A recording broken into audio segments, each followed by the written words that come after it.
the relevance of shaping the diaspora culture through storytelling in 2024 more than any other and in the future will persist right now and will continue to persist because of the ongoing global migration trends.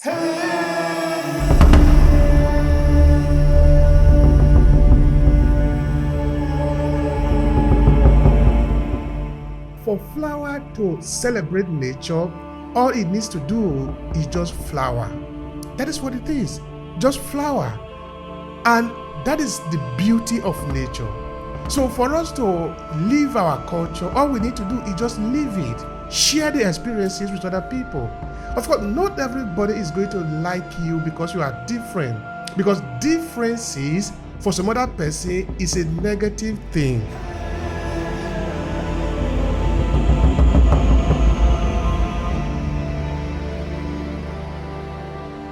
As an ancestral lineage healing practitioner myself, ancestral lineage healing through storytelling involves acknowledging and addressing intergenerational trauma, which I think a lot of times we forget that a lot of that trauma is held within our bodies.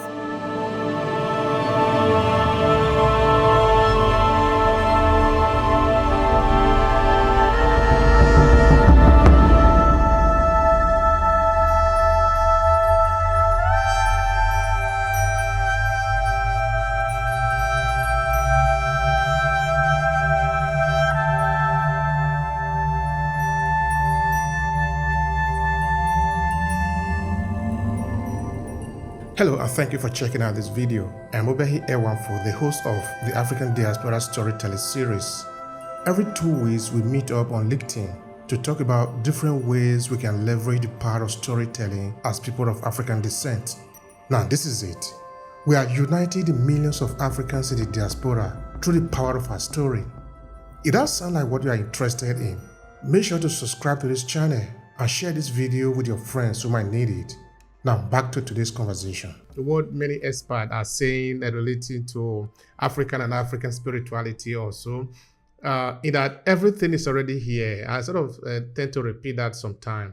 Everything is already here in the sense that what becomes a reality is what you bring from the potential existence to the real existence. So yeah, everything is here. Depending on what you want, you will get it. Exactly. And I said something in one of my posts recently that from my experience, of being on this earth 6 decades now, I'm beginning to see at this stage in my life that, and doing this particular work, that the universe, the divine, our ancestors, they're always ready to give you what you need. May not be what you want, but what you need. And you just have to reach out and be observant, because it may come the way it will come. It may not be in the way that you want it to come, but they're always ready to give you what you need. And I'm finding that over the past few weeks that I've had so many challenges, but in between those challenges, I've been given so many other blessings. They keep coming, and if I wasn't paying attention to them, I would just focus on all the things that are happening that are challenging for me. But the gift comes in it comes in human beings, like the support I get from you. I somebody out of the blue would just send me a message, just at that moment when I need it. And some people just take it for granted. Oh, somebody sent you a message. No, this is the universe and you and your ancestors sending you what you need to pick you up, so you keep going, if you are willing to look at it, because people are, they want, they want it to have a different, to look in a different way, but sometimes what you need are just the very simple evidence of kindness, simple evidence of validity, simple evidence of you being witnessed, as to, the challenges you're going to, even if the person doesn't know what it is in detail. But there's something about somebody sending you a message of kindness, or if you're talking to someone, they say something that, I'm always listening. I always talk about listening with your heart. When you listen, you hear things differently. and it makes it's like medicine for me. I say we all carry our own different types of medicine, and we use it according to our understanding and our knowledge of the fact that as human beings, we walk around with what our Ori has given us, our medicine, our natural medicine. And it's different from the medicine that the doctor gives you. This is humanity. And I think right now we're living in times where, ah, there's such a need for us to be in touch with that part of who we are as human beings. Yeah, yeah. That's so beautiful. That's so beautiful. I love that. I think later in the future we could actually plan a room to talk about this story. No, first I want to thank those people that are in the audience. I really appreciate your presence here. I see Terrence and I see also Brand Bing. So thank you for joining us. We appreciate you. So the conversation that we are having today is shaping the diaspora culture through storytelling. So yeah, we believe that storytelling is actually very powerful for us to be able to shape our narrative, to shape our culture, our existence, our coexistence with other people. Yeah, so like I was saying, Sister Gloria, I think the time is coming where we should actually zoom the lens on the Ori, because you have explained before, like some other persons have explained, and also like Professor was explaining in the video that I sent to you. It's always coming around, whether in Yoruba culture, in Esa culture, where I'm coming from, in the Igbo culture, and among other cultures in Africa. It is important that we take the time to examine some of these elements within our culture that help us to understand who we are. It's fundamental. It's fundamentally important. All right, so looking at the conversation that we have today, shaping the diaspora culture through storytelling, what would be your take on that? Shaping the diaspora. Again, welcome to those who are in the room. Thank you for being here. Shaping the diaspora culture through storytelling. To me, it's a fascinating and multifaceted topic. Which can be explored in a variety of dimensions. There's a whole range of different ways to look at it. As we always say, Brother Obehi, that stories are not just narratives, they hold cultural memory and identity. They carry the essence of a community's experiences, values, and beliefs. And stories serve as a bridge between the past and the present, allowing diaspora communities to maintain a connection with their roots while navigating their present reality. For instance, the Aboriginal Australians, they have their what they call dream time stories, and the Native American tribes have the creation of myths, which are fundamental to understanding their cultures and worldviews. If you spend any time with these two cultures, they always bring storytelling into everything that they however they express themselves. And similarly, in the diaspora context, Africans have what we call the African griot tales of storytelling, which serve as a thread connecting generations and preserving cultural heritage. These traditions are slowly disappearing, sadly, in the African communities, which is why these rooms are so important that we really honor them and encourage one another to attend these audio rooms. It may not be this, maybe there are other ones maybe you want to create one yourself, but it's important because it helps to raise awareness. And diaspora communities often grapple with the challenge of maintaining a sense of identity while navigating new cultural landscapes. Storytelling becomes a means of negotiation and reaffirmation of identity. I have found, these rooms so exhilarating and so empowering because it's given me the opportunity to reach back, into some of those traditions that I grew up with. And they reside within me, which I didn't realize until certain situations have almost demanded that I reach back, and I've also physically gone back to my home country recently. And a whole new world has opened up to me. You know, diaspora storytelling plays a crucial role in challenging stereotypes and amplifying diverse voices.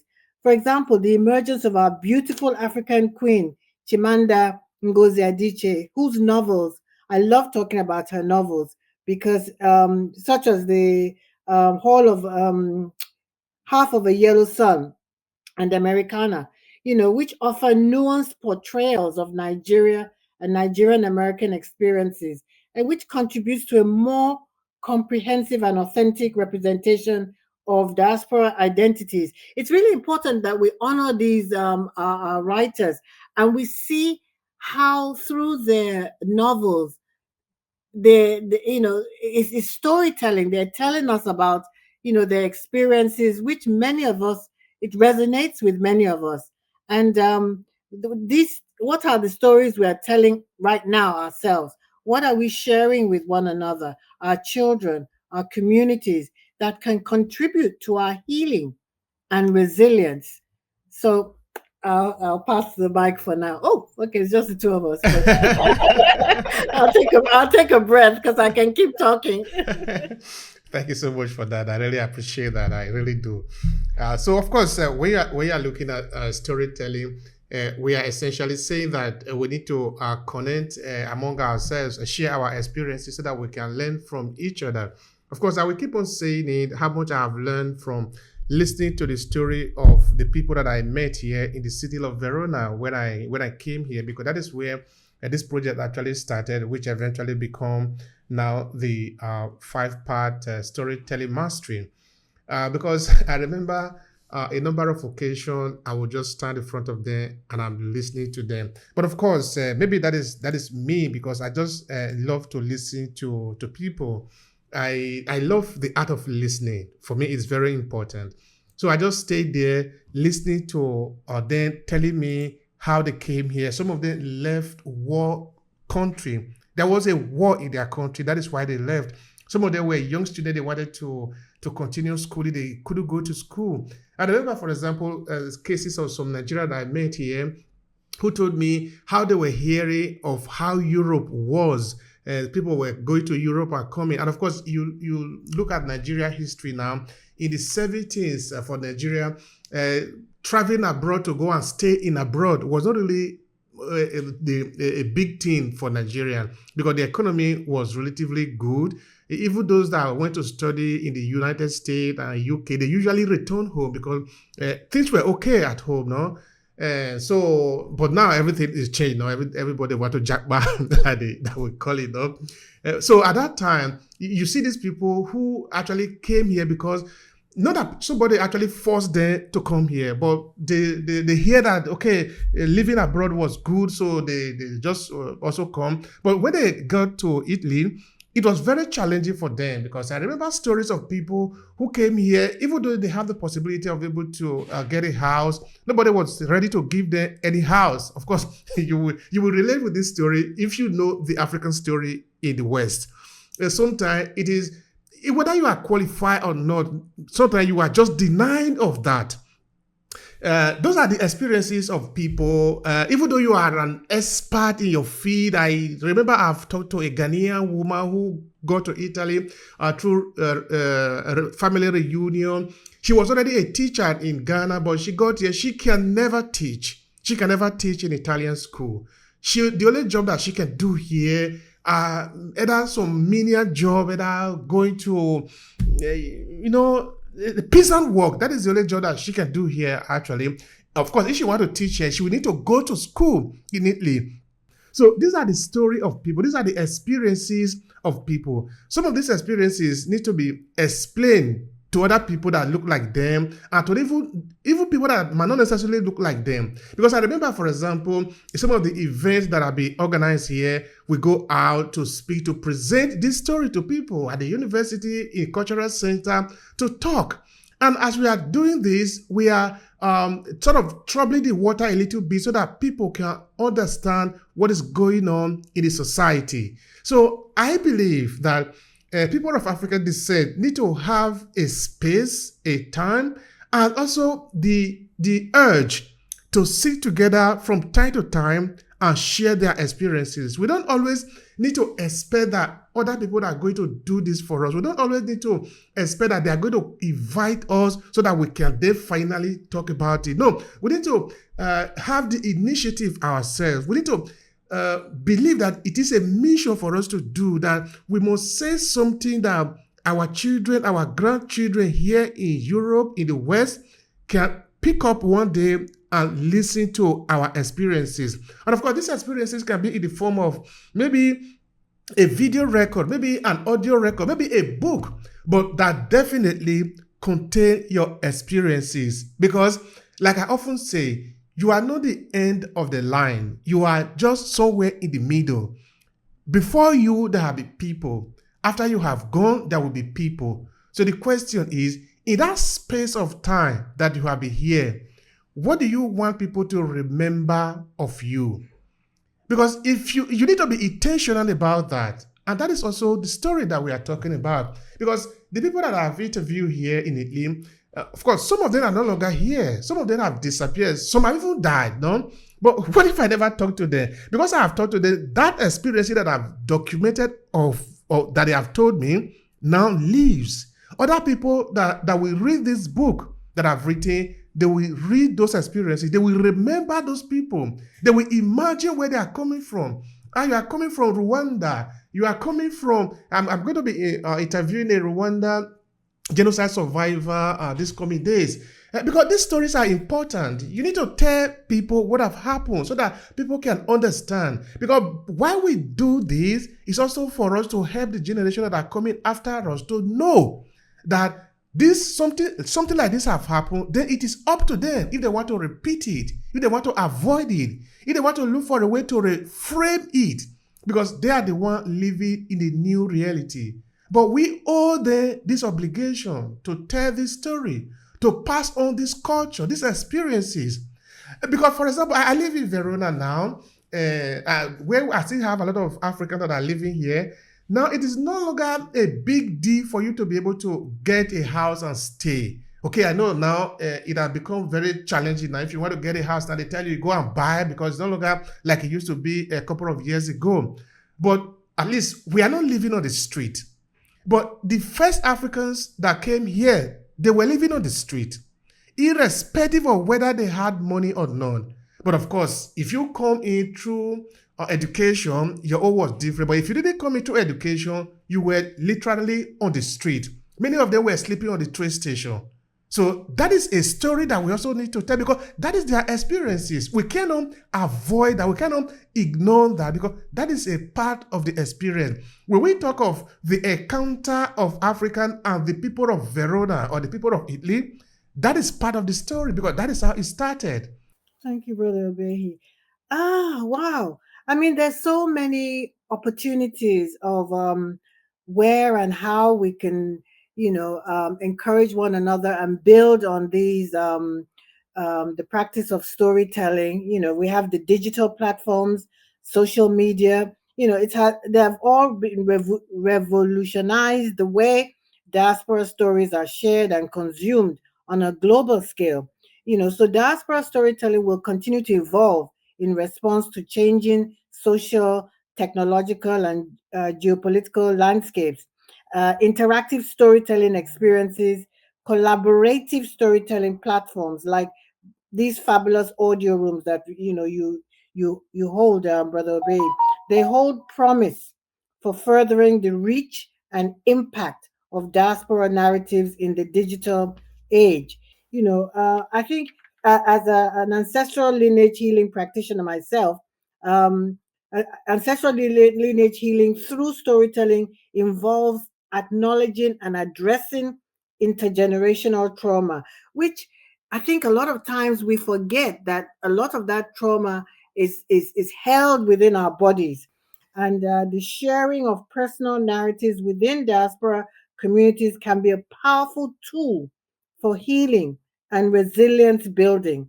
Diaspora storytelling is a dynamic and evolving form of creative expression. When I think about our brother, musician and Afrobeat king Fela Kuti, whose music addressed social and political issues facing Nigeria and the African diaspora. It really exemplifies how storytelling can drive cultural innovation and artistic expression. So this is something that this particular time that we're living now, I think it's even more important than it's ever been, that we, no matter how sometimes, disappointing it may feel, that people in the community, some may not seem to see the importance of it, or may prefer to put their attention on other less things to do with entertainment, or things that really don't enhance their well-being. But I think at some point, all roads are pointing towards this type of work, storytelling, which is not just for the Africans in the diaspora, it's for humanity, because as we talk, as others listen, I love when I see in the room a wide variety of people coming in, which to me, I've always said, those who need to hear, the information will find their way to it. And we're living in times when it's particularly crucial that we are focused as Africans. We know, what our purpose is. And part of that purpose, in addition to anything else we're doing, is telling our stories, our narratives. So I pass the mic on. Thank you so much for that. I appreciate that. I appreciate that. All right. Thank you, Dr. Matia, for joining us. We appreciate your presence here. So before I pass the mic to you, Dr. Matia, I want to say that it is important that we also consider this storytelling as a way of creating dialogue, even in the community that we live in. I remember, for example, in one of the documentary that I did in line with this storytelling series, and it was titled A New Face in the Neighborhood. That was in relating to a part very close to the University of Verona, which is where most of the Africans were living at the time, but they're still living there. Now it's one of the most intercultural center in the whole of the city of Verona. So I did a documentary there. I was sort of trying to understand what is the difference between that time and this time, and what has actually been the exchange in that place with people coming in, the dynamics of that space. And just like in that part of Verona, which is called Veronetta, there are other places like that across the city. I know that if you go to New York or London, there are spaces like that where you have more immigrant grouping together. Then you have a kind of economy, a different type of economy growing there, because these people, because they need to live, they have their shops, they sell their food, the famous African shop. That is what we call it here, in Italy. This is a space where you usually go to buy food, to buy African food, because the typical Italian shop, you don't find the type of African food that you are looking for there. Because now we are African, we want to eat African food. Okay, I'm lucky, I'm married to a Nigerian, and my wife is also from my place. So the food that we eat here in Italy is more or less like the food I would have eaten in Nigeria if I were in Nigeria. So, but this is how we have recreated our life here, in that this sort of help us to break down the tension of nostalgia, in that, yes, we are away from home, but we also try to recreate home somehow. But this way, we also try to tell our story. In this way, we also try to remind ourselves of where we are coming from. In this way, we also, of course, try to talk about also the challenges that we have. But as we talk among ourselves, we sort of come to help each other to live the moment, the time, the challenges that we are having, and the experiences that we are having as a people. We live it easier compared to maybe where we don't have people to share these experiences with. Because if you don't share what you are going through with people, you carry it in your head, because there is no two ways about that. You either share the energy, you release it, or you keep it in yourself, then you carry it along. And when you carry it along, it can be really very heavy. That is so true. It can be really very heavy. So in terms of the dialogue, I think when we share our story, we help also other people to understand who we are. Because now we are Africans in the diaspora. We cannot pretend that Other people that are not African will just understand our culture, understand our nuances, the way that we behave, our name, the sound of the perfume of our food. They don't get it automatically. And of course, it's not that we really need to organize a ceremony to say, hey, come today, I'm going to be talking to you about why my food smells like this, or why I dress like this, or why I do like that. It's not necessarily going to be like that, even though sometimes it does happen. In Verona, for example, where I live, there is a festival that is done every year where you have people from all walks of life, particularly within the area of culture, coming from different parts of the world, from Brazil to India, to different African countries where they exhibit their culture. Of course, things like this does happen. But other than that, our story, the story that we tell, help people to understand us. It helps people to understand our feeling. It helps people to understand our perspective, how we see where we are living in, and also what we are carrying behind our back. Because we are not alone. We are carrying generational story that date back several thousands of years. We are also connected to that. So through storytelling, we help the people to understand that we are not just statistics, because what the mainstream media want to do in the story of immigration, this is very common in the United States, but also in Europe, is that they tend to look at immigrants as just statistics, as just number. But I say, no, immigrants are not just number, they are human beings. They are carrying history, they are carrying culture, they are carrying ways of life. All this needs to be explained through the story that we tell, and they also tell about us. But if we don't tell this story now, we give them the chance to further transform who we are into mere statistics. So it is important that we as a people, we continue to hone our story. We continue to let people understand that we have a story. Tell this story so that they can better understand who we are and what we represent in this society. So yeah, Dr. Marcia, so I want to pass the mic to you. I want to hear from you. So what is your take on the conversation? Shaping the diaspora storytelling or diaspora culture through storytelling. Please take it up from there.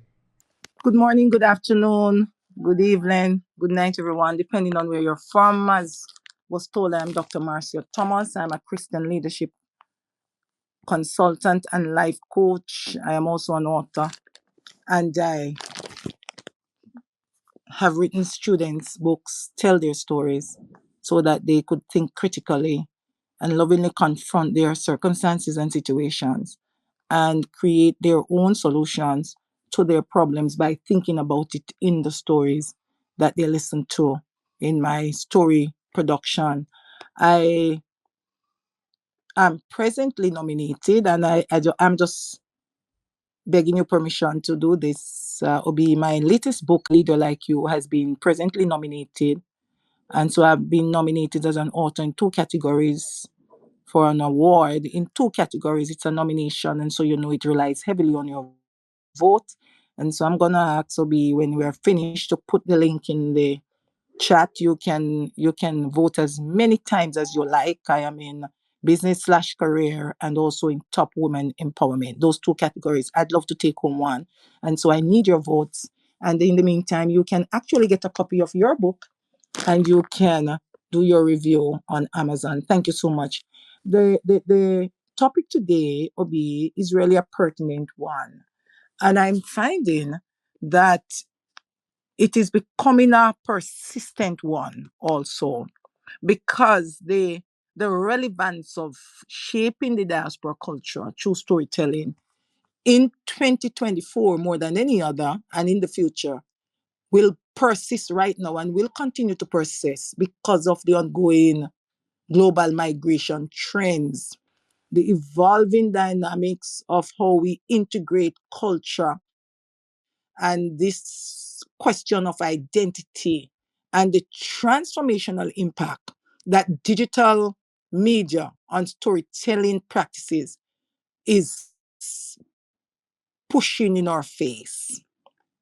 And so these factors continue to underscore the the continued importance of understanding how storytelling shapes the diaspora experience, how it magnifies and illuminates the identities, and how communities interconnect in today's world. So shaping the diaspora through storytelling means that we are preserving our heritage, our identity, our culture. We are fostering personal and collective responsibility and accountability. We are fostering a community of practice, and we are navigating the complexities of how our identities in different and varied environments take shape. I want us to look a little at the diaspora. What does diaspora really mean for persons who do not understand the importance of it? It really refers to a scattered population, according to Wikipedia, with a common origin. And so these people are dispersed across the world, but they are far from home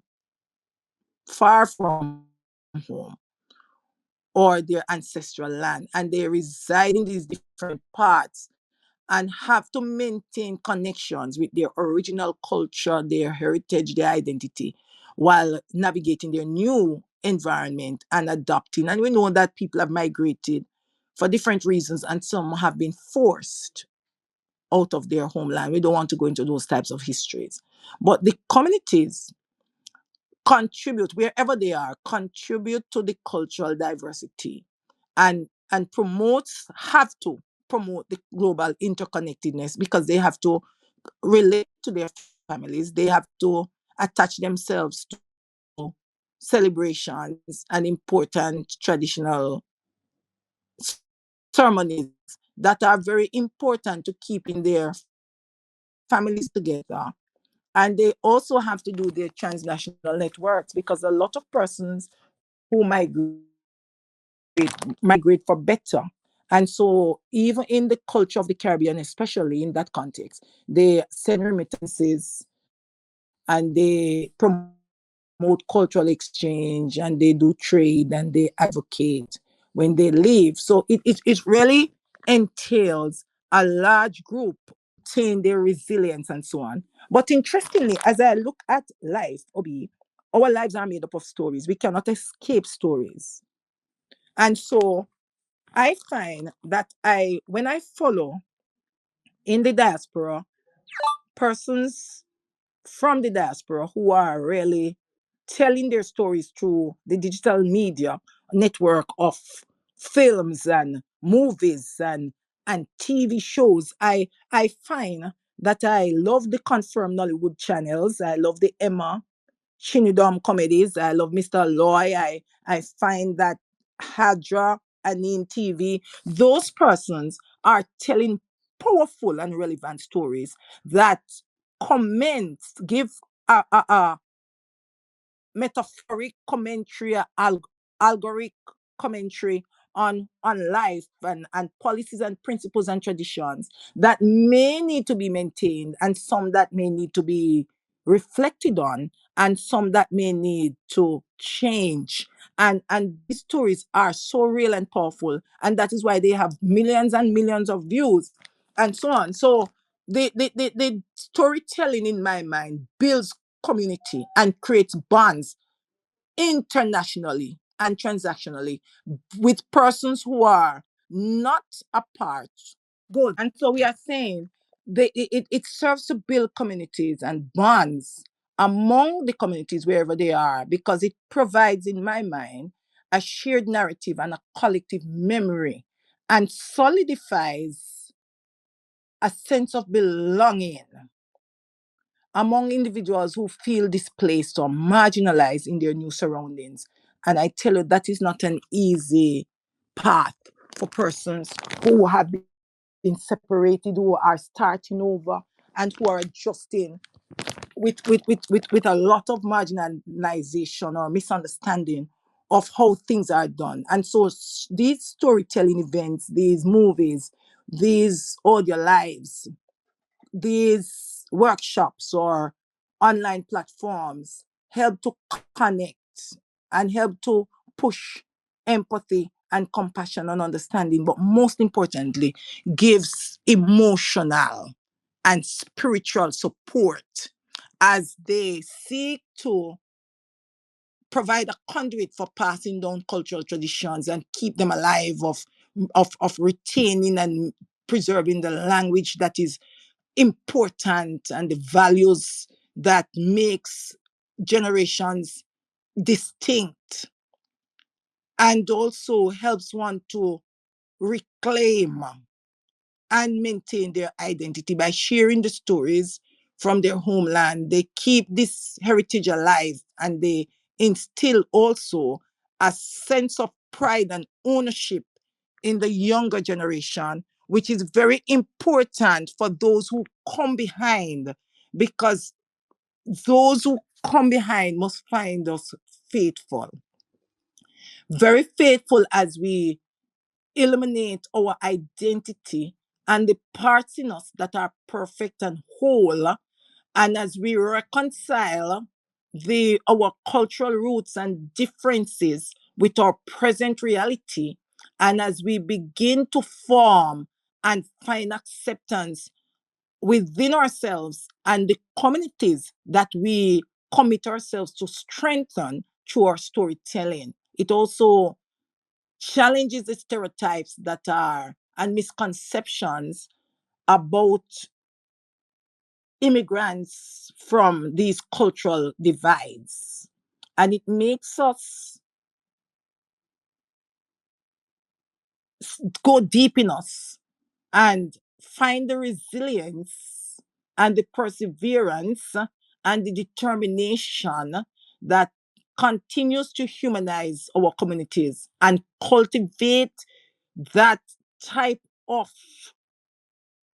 uniqueness that belongs to us. And it gives voice, this storytelling gives voice to individuals who have been muffled in these communities that they find themselves, and gives them a type of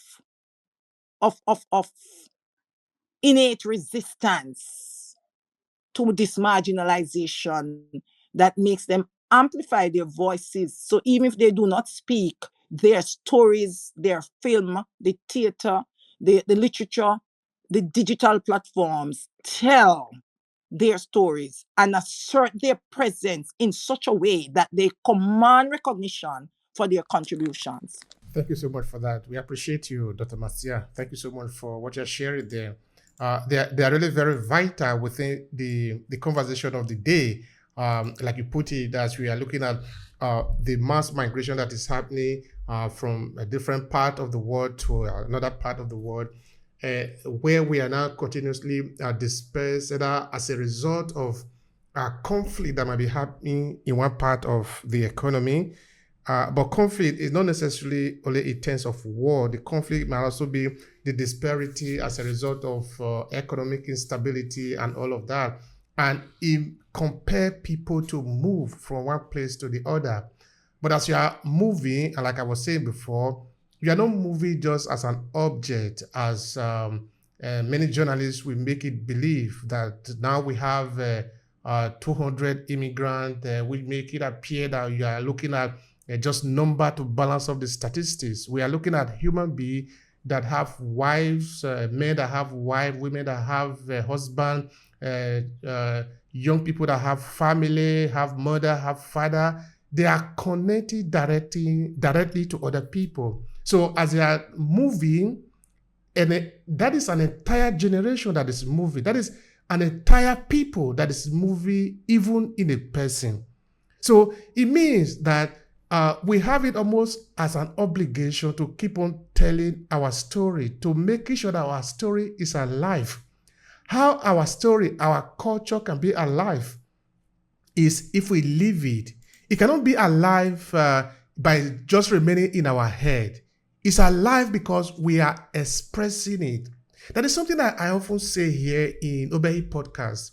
That for flower to celebrate nature, all it needs to do is just flower. That is what it is. Just flower. And that is the beauty of nature. So for us to live our culture, all we need to do is just live it. Share the experiences with other people. Of course, not everybody is going to like you because you are different. Because differences for some other person is a negative thing. But that is the person's disadvantage, because that is not what differences mean. Differences actually mean value. It means an additional value. It doesn't mean negative thing. It doesn't mean because it is different now, okay, I need to be afraid of that. No, come on. We need to grow up to the point that, okay, we understand that, yes, everybody is not like you. Yes, everybody do not need to see it the way you see it, but it's still beautiful. It is still beautiful that this is the way it is. But we need to share. We need to share with people. Now, coming to what Dr. Marcia was talking about before, of Nollywood, for example, we have managed to garner millions and millions of spectators all across the world. We can see that why that is happening is because the story that those people are sharing in Nigeria is resonating across hundreds of millions of the Africans in the diaspora. You see, up until recently, it wasn't even possible to see those images, those graphics that are coming from Nollywood. Therefore, if it doesn't exist, if you can't see it according to Euro-Western idea of life, then it doesn't exist. Because we don't see it the way that we think that it should be, therefore it doesn't exist. But then came Nollywood. They started to project the image. And now, wherever you find yourself as African diaspora, you have an alternative to the narrative. It is no longer only through American narrative of Africa. It is not only through the European explanation of what an African should be. You now have an alternative way to do this. To take up a film, for example, and see it. To see how an African person relates to the normal life. Sometimes it's also about challenges. Yes, we have challenges sometimes, but we have a way of dealing with it. We are not just fighting for the sake of fighting. We are fighting because there are things that we are dealing with. All this needs to be explained by us. It cannot be explained by some other person who just think they know it. No, we are here. Let's say our point of view. Let's explain what we are feeling. This is what we are talking about. Sharing our story. We are sharing it so that other persons can also learn from it. Good morning, everyone. You're all in my prayers. If you don't know me, to quickly know me, I am Wonder Woman with a Siamese cat personality. I have been around this world so many times because I was a professional jazz singer for 47 years, comedian for 37, and a project consulting, which I just launched for over 22. Now that all that's done and said, I love history. I love culture. I love Africa. I've been there many times as I traveled around the world, primarily Kenya and Tanzania, because that's where I performed, was Tanzania. The thing about art, culture, history, it has to be kept alive. Because if you don't know your history, you're not going to know truly what your present and future is, because history involves it all. And you've got to have your history so that you can move forward, so that you can learn, so you can enjoy life more. What I have discovered in various parts of the world is that a lot of cities, especially Jacksonville, Florida, are erasing all the history. And people don't know what's up from what's up. That's horrible. It's actually deplorable. Everyone must keep their history, must keep the knowledge of it, so we can develop from there, become better, become united. There are so many wars going on right now, and it's because of ignorance, stupidity, anger, and greed. We've got to unite as a people, and we've got to stand up and inform each other of our history, our culture, our art. These are beautiful things that were created and developed even more. Anyway, that's all I've got to really say about it. Blessed be. Everybody have a wonderful and successful week. Thank you so much for that. We appreciate you. We appreciate your point of view and your contribution here. That is important. We need to keep it alive. We need to celebrate our culture by talking about it, by living it like the flower. Flower need to celebrate nature by just flowering. So how could we do this? I want to turn the mic to our sister Gloria. Thank you, Brother Obehi. And as always, Dr. Marcia, wonderful piece of exploration that you gave us there. Thank you so much. Ancestral healing. Well, I'll start by saying cultivating our own ways of storytelling in the diaspora involves embracing our own unique cultural backgrounds while also integrating our experiences and perspectives from our own living environment. Taking time to explore and reflect on your cultural heritage, learn about the stories, myths, and traditions of our ancestors. Consider how these narratives have shaped your identity and worldview. As a member of the diaspora, you need to draw from personal experiences where you will find rich sources of storytelling material. Reflect on the moments of joy, struggle, triumph, and resilience in your life. And this will also tie in with ancestral lineage healing. You'll be surprised what you find just talking to your elders, talking to members of the family, to share with you just some of the information that they have, because the richness of all the things that have gone on before us are sitting right in our midst, but we have to look for it. Then share with others what you found out. We must witness for one another. These personal narratives can form the basis of your storytelling. Living in the diaspora offers some unique experiences, and embracing the hybrid nature of diasporic identity, explore how different cultural traditions and perspectives intersect and interact in your life without losing your core identity. Pay attention to the stories of others within your diaspora community and beyond. Listen to the experiences and perspectives of diverse voices and be open to learning from their stories and the stories that others tell. I love listening to other people's stories and finding common themes. Approaching storytelling with empathy and authenticity and not judgment. We're so quick to judge in our society now. Just be still. Listen to what other people are saying about their experiences. Allow yourself to be vulnerable and genuine in sharing your experiences. Connect with people on a human level by conveying emotions, insights, and most importantly, how you resonate with universal themes of identity, belonging, and resilience.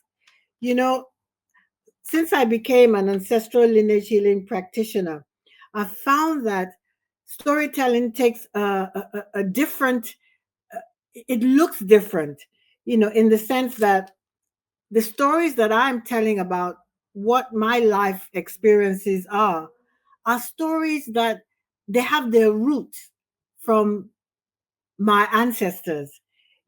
My stories are their stories are mine. And they may I may have lived it in a different way, but the connection is still there. And I think that this is an area that many of us in the diaspora and beyond, are now looking to see as another form of healing modality, learning about the struggles of our ancestors, identifying with the roots, our culture, and garnishing, can't find the word now, um, uh, being able to embrace the strengths and the tapping into the intuition that we have inherently. All of these things can help us in our own individual healing and healing as a community. So just thinking about, every now and then, because people will say, well, I don't know how to tell stories. What do they look like? I'll give an example. I was invited to speak at the seminary where because I'm an ordained minister, as well as many other hats I wear. And I became ordained about, I think about nine years ago.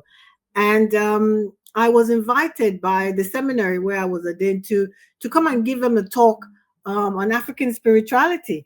And I was quite taken aback because the students or the ordinants who were going to I was going to be speaking to they're all white. And I thought, well, I'm giving a talk on African spirituality. How's that going to work? Because I'm not sure that they're going to really understand what it is, I'm going to impart on them. But then something said to me, we're human beings first before anything else. And trust that whatever you say in your authentic way is going to resonate.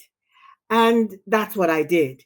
I spoke about experiences. I spoke about my life as a Nigerian, as a Yoruba, from the Yoruba culture. I prayed in my Yoruba language, and the response just shocked me, because people even told me that even though they didn't understand the language when I prayed in Yoruba, but they felt it. They felt the authenticity. They felt the power of the prayer. So again, I was there,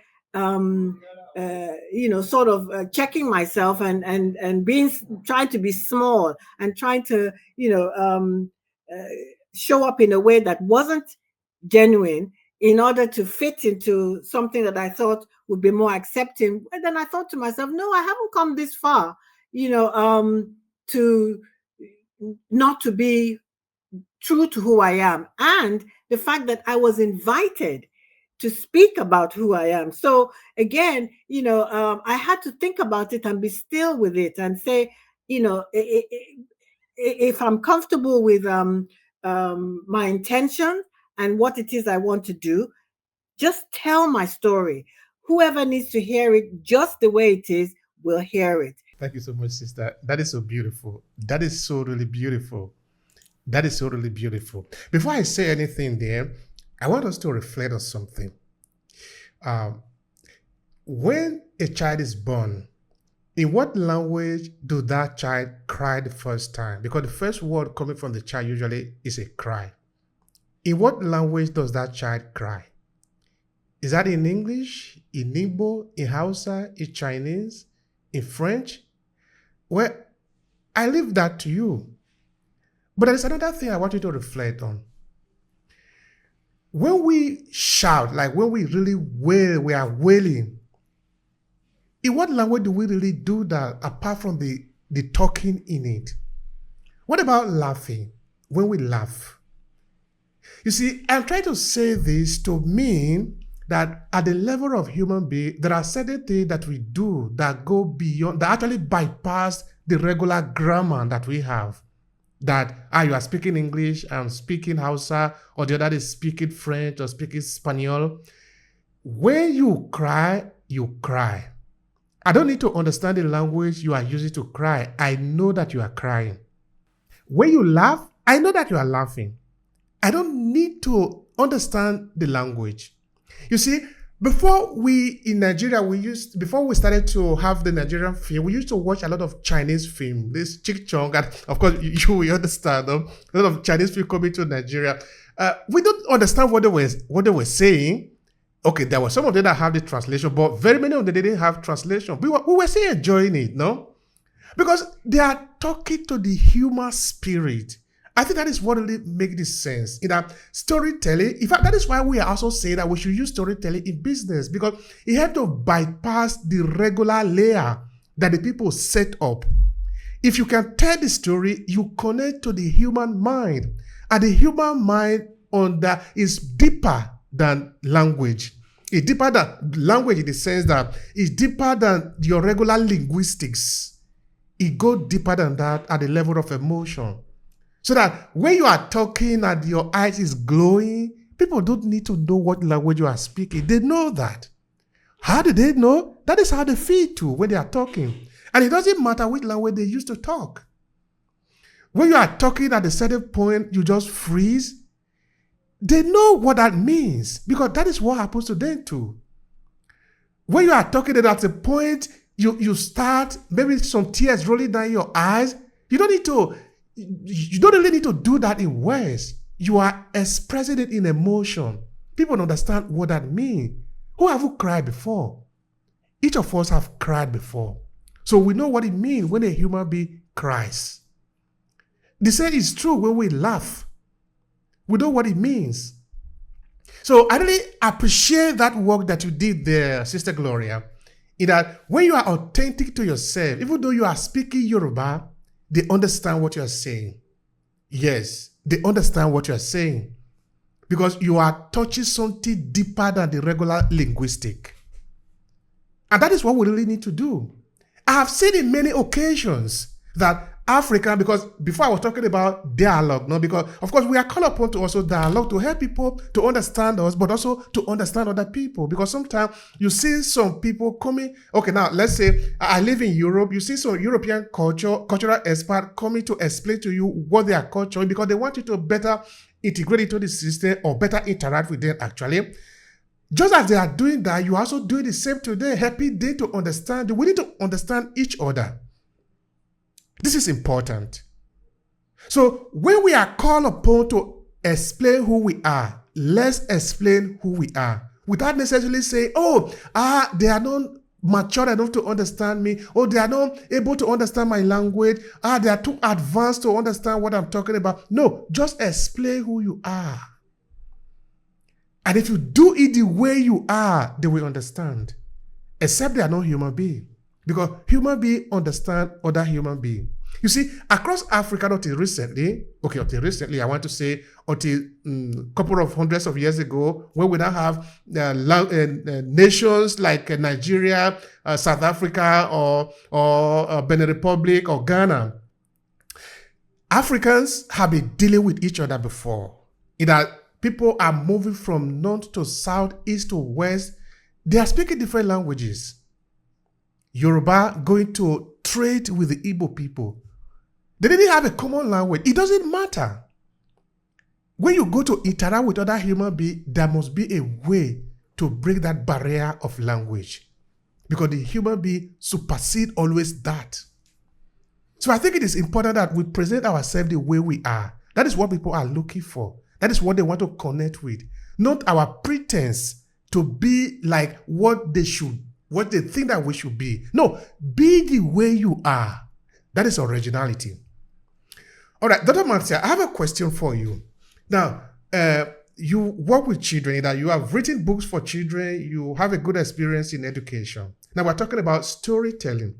What do you think are maybe the best way, or why might we even consider integrating storytelling into education and cultural program?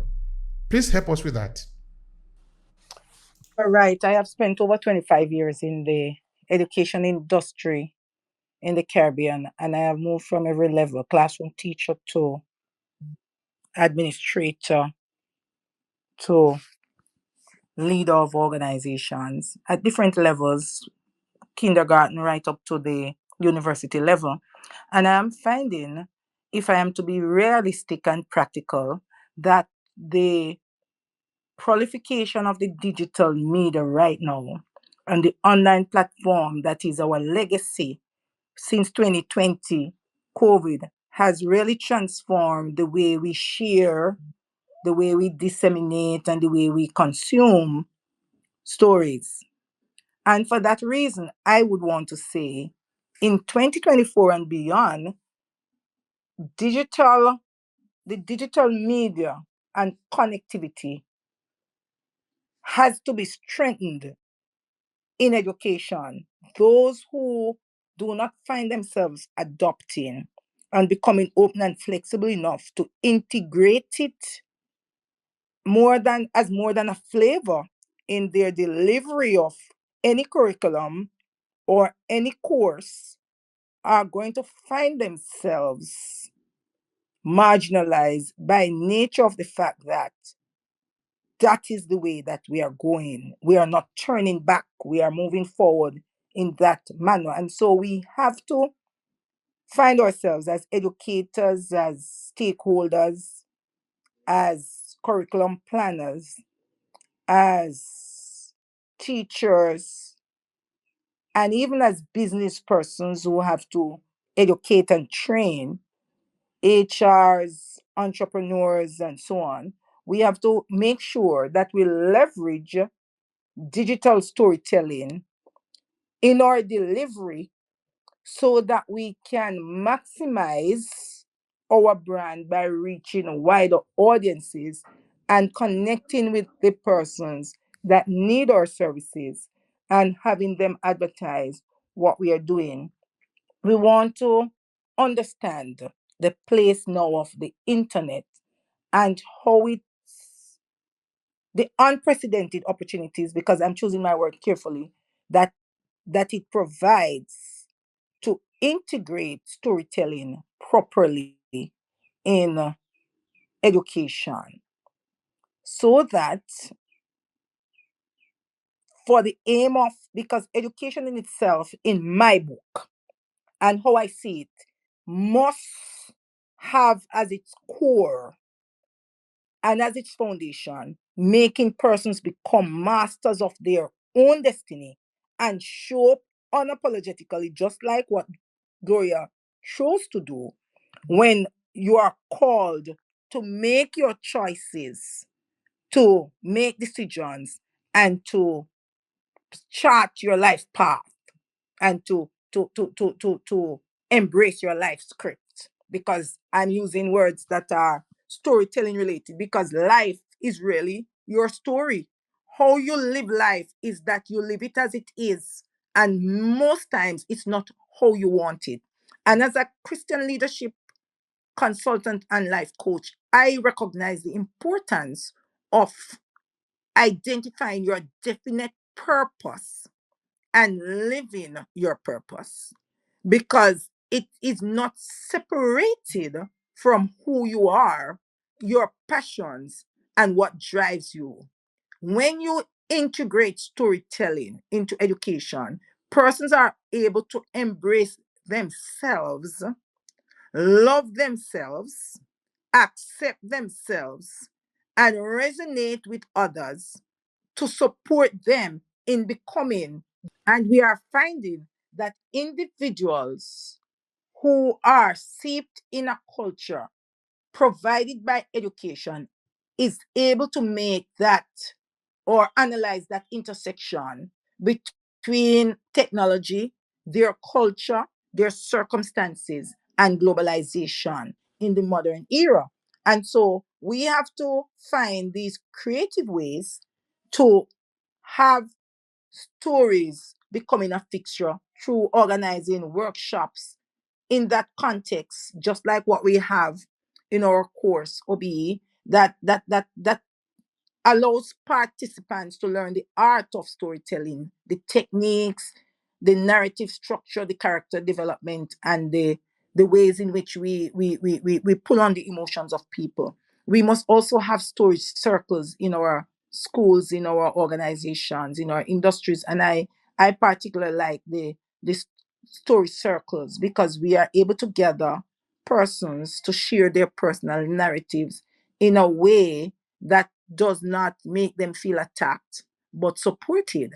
And that's very, very important in the cultural exchange and the themes and the dialogue, and how we actively listen, and how we promote community building and empathy and intercultural exchange in our schools and in our experiences. I also have promoted incorporating storytelling across subject areas. So even in maths, we have stories in maths. We call them math stories or math narrative.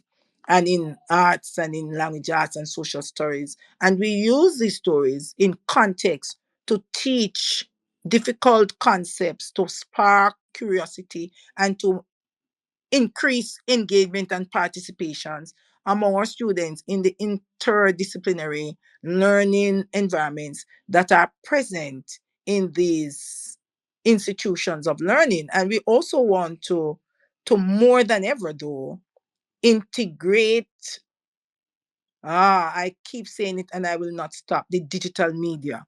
how we get our students to digitize their stories. And there are ways now where we have persons who promote animated instructions and have children learn how to do their animation and their coding and so on. These are ways that we have to include storytelling in education, and we have to equip ourselves. So those of us who are educators and those of us who are HR professionals and those of us who are entrepreneurs and so on, and who teach, because a lot of entrepreneurs and so on, we find that we train people how to become what they want, how to do this and how to integrate these things into their businesses. Those of us who are coaches, we also teach. It's a way of educating persons on how they can overcome certain challenges and how they can build themselves and their skills and their talents and how they can step into their purpose.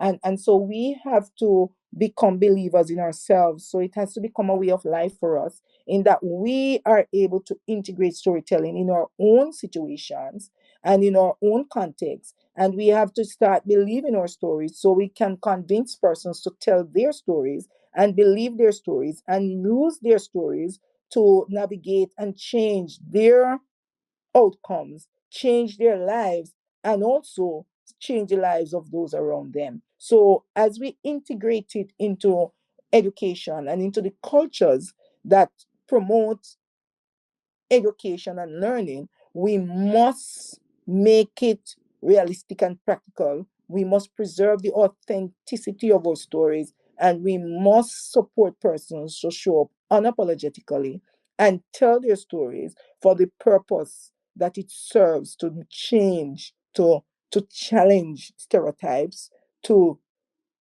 make them become masters of their own destiny, and to make them also understand the value of storytelling in life and to navigate life. All right. Thank you so much for that. I appreciate you. That is so important. Yeah, we can never forget that we must tell our story unapologetically. That is really powerful. I appreciate your delivery there. That is really very important. So, Sister Tino, what would be your final thought here today? And please remember to tell people also how to find you if they want to learn more about what you're doing. Your final take, please. Okay, thank you, Brother Obehi. That's something I always forget to do.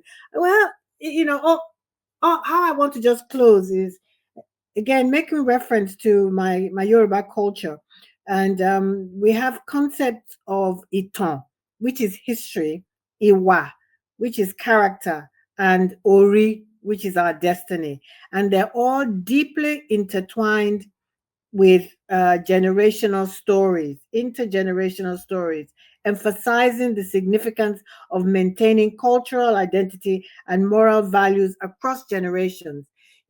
Sometimes when I talk to colleagues and friends, and they say, "Well, that sounds too complex. I wouldn't know how to talk, on such deep level." And I just say to them, "Tell me a little bit about your journey to this country, or how you went from one work to another piece of work." And by the time they start telling their story, I can see the light bulb, on their, that they can see that they are telling their stories. This is storytelling. There's nothing fancy about it. Yes, you can write a book if you like, but just talking, and I've learned, it has taken me decades to learn that, and value my own stories, which, interestingly enough, is my children who would tell me, your stories about your life and your family are fascinating. And I'd look at their little faces, that, oh, really? That's something that I just took for granted. That's just my life. That's just the life I led. But anytime, the more I've talked about it, when I was training to become a minister, when I was training to become an ancestral lineage healing practitioner, in all these spaces, I had to tell my stories. I had to tell about my life experiences. And the more I told those stories, the more I felt something within me. How do I put it? Something within me just, it was like medicine. I was telling my brother Obehi that there are different kinds of medicine. There's the tablets and things. That's one type of medicine. But there's medicine we bring within ourselves, medicine that is part of our makeup, what we have come into the world with, through our ori, our destiny, our intuition. We all carry our own individual medicine in the world, and how we choose to use that medicine, to share that medicine, to gift other people with that medicine, can come through the stories we tell, the authenticity about our lived experiences. So I encourage everybody, on some small level, if you're not used to it, just remember, different experiences that you had. Talk to somebody about it. Just tell them, share things between each other. Let it become something natural, not something you feel ashamed of or something you're fearful about. Because as human beings, what we share more things than we don't share, if that makes sense. So begin to start telling your stories. Come to these rooms, let us talk to one another. We're living in very challenging and tender times. It doesn't take, it's not rocket science. We see it. There's a lot of suffering going on. There are lots of stories people have to tell. And so I encourage you to share your stories with others. My name is Gloria Tinu Ogumbadejo. I'm an ordained minister, psychotherapist, mental health advocate, a writer, and an ancestral lineage healing practitioner. I support African women ministers looking to add spirituality to their ministry. I support Africans in the diaspora who are looking for cultural reconnection, emotional, psychological, intergenerational healing, strengthening their identity, tapping into their intuition, bringing harmony and balance into their lives, reclaiming cultural traditions, looking back to their elders, ancestors to gain wisdom, direction, instruction, and protection, claiming our divine gifts, strengths, and blessings. I work with anybody who is interested in this line of work. I can be found on LinkedIn and also my website. There's a lot of information there, gloriaogumbadejo.com. I'd love to have a conversation with you. Alafia. Thank you so much, Sister Alafia. We appreciate that. We do.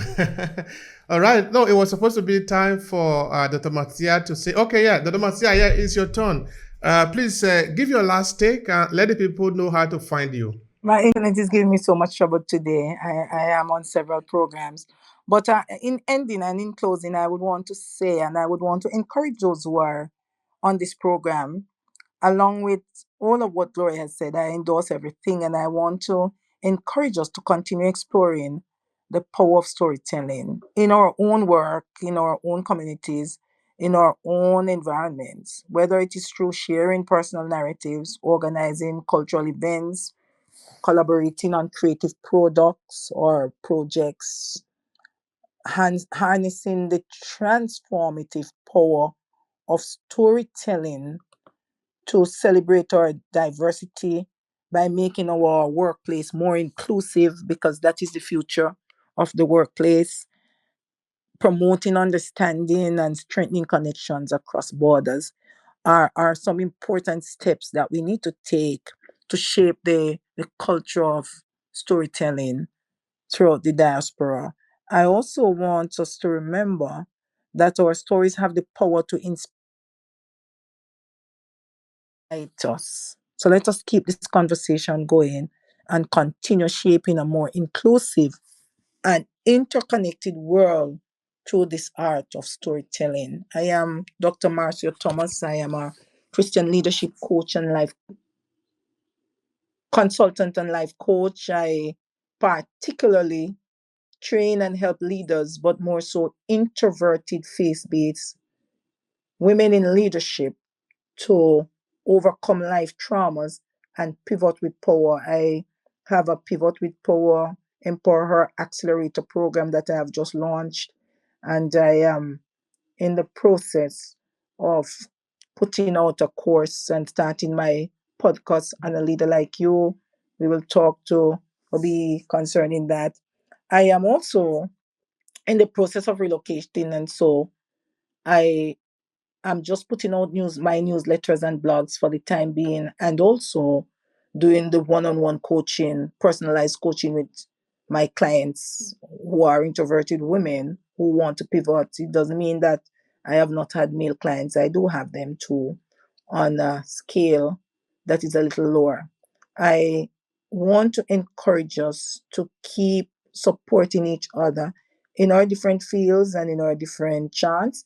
And DM me if you need to talk to me about the programs I offer and what I do. And remember, as Obehi puts that link in the chat, to just vote, vote, vote, so I can take this home in fine style. Have a great day. And thank you all for engaging and listening and being a part of this rich discussion. And we appreciate your contributions, Gloria. It's an honor always to share a stage with you. And Obi, keep doing what you do. You are a valuable source and a treasure in this industry and the master of storytelling. God be with you. Thank you so much, sister. And I appreciate you. I appreciate both of you for the sharing, for this opportunity, for the value that you're adding to people here continuously. We are grateful. We are grateful to you. And of course, like all of you that are listening, and of course those that will listen also, because this room is being recorded and it's going to be available on our YouTube channel. So you hear what these two gentle ladies have shared. If you want to connect with them, please, you have the means to be able to do so. If you find what they are saying to resonate with you, please connect with them and work with them. That is what we are in here for again. Yes, storytelling can be a very powerful tool for us to be able to reshape our culture in the diaspora, because just in the diaspora, we are not just figures. We are human beings. We are carrying our culture. We are carrying our experiences. We are carrying also the story of our ancestors. So as we are here, we need to use our story to be able to shape that culture and help the people we are cohabiting, we are coexisting in their territory to understand who we are and what we represent. And also, most importantly, what can they benefit for having us in their territory. That is our job to do. And storytelling is one of the best tools for us to be able to do that. And of course, if you want to learn more, we have courses on aclasses.org, which is our business website, where you can also find a free copy of this book. It's available for you. You don't need to pay anything for it. If you read it and you like it, then of course, you can reach out to me so that you can learn how to get either the 5-part the book, because the book is a 5-part, or maybe take more courses for you to be able to improve your storytelling. And we are here every 2 weeks, so join us again next 2 weeks, where we shall be taking on another issue relating to diaspora storytelling. So thank everyone and have a wonderful time.